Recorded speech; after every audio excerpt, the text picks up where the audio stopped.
ధర్మమే దృఢమైన మూలంగా కలిగినది. వేదాలనే స్కందాలుగా కలిగినది.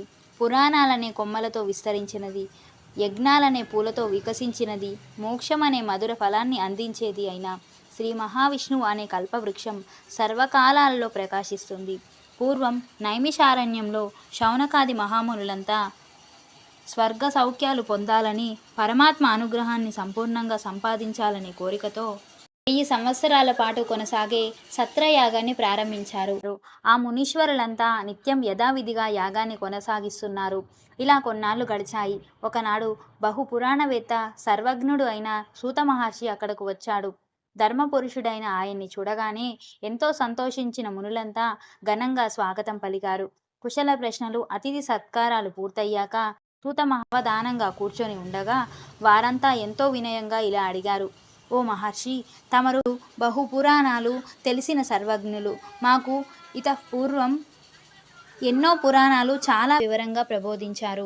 ప్రస్తుతం మాకు సంసారం వల్లే కలిగే కష్టాలు, అవి పోగొట్టుకునే మార్గాలు, ఇహపరలోకాల్లో జీవులకు సంభవించే దుఃఖాలు, వాటి నివారణోపాయాలు, భయంకరమైనది అని అందరూ చెప్పే యమలోక మార్గం ఎలా ఉంటుంది, ఇలాంటి విశేషాలు తెలుసుకోవాలని మాకు చాలా కుతూహలంగా ఉంది.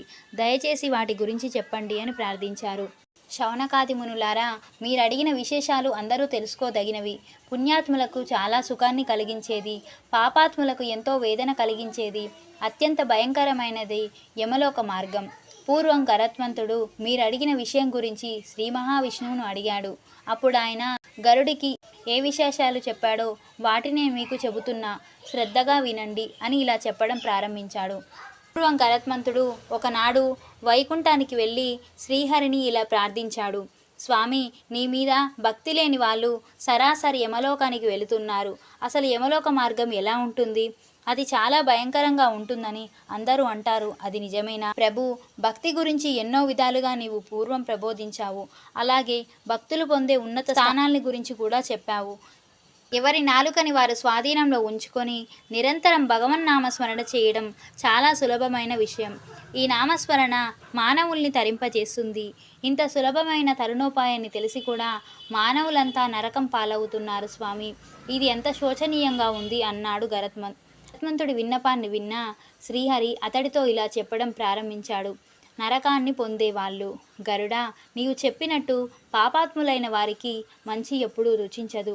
అత్యంత సులభమైన ఆధ్యాత్మిక మార్గాన్ని కూడా వాళ్ళు ఆచరించరు. అలాంటి పాపాత్ములు, నాస్తికులు ఖచ్చితంగా నరకానికి వెళతారు. వాళ్ళు వెళ్ళే యమలోక మార్గం అత్యంత భయంకరంగా ఉంటుంది.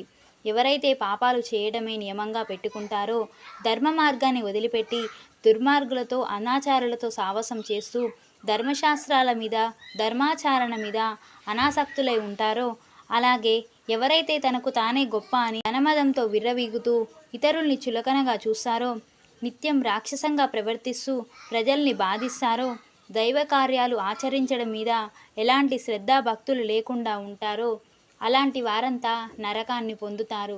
మనసుని విషయ సుఖాల మీదకు మళ్లించి ఇంద్రియ నిగ్రహాన్ని కోల్పోయేవారు, మోహం అనే వలలో చిక్కుకుపోయి భోగాల మీదే ఆసక్తిని పెంచుకునేవారు అత్యంత దుఃఖ కారణమైన నరకాన్ని చేరుతారు.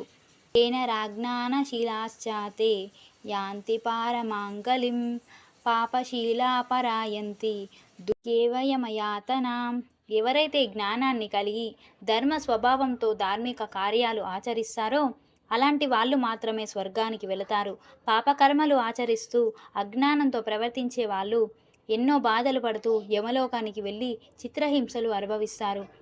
సుకృతం దుష్కృతం వాపి భుక్తా పూర్వం యదార్జితం కర్మయోగాత్తిదా సత్య కచ్చిదావ్యధి ప్రజాయతే. గరుడా, జీవులందరూ తమ పూర్వజన్మలో వారు చేసిన కర్మానుసారంగా పుణ్యాల ఫలితంగా సుఖాల్ని, పాపకర్మల ఫలితంగా దుఃఖాల్ని పొందుతారు. ఆ తర్వాత తమ తమ కర్మానుసారం వారు రోగాల చేత పీడింపబడతారు.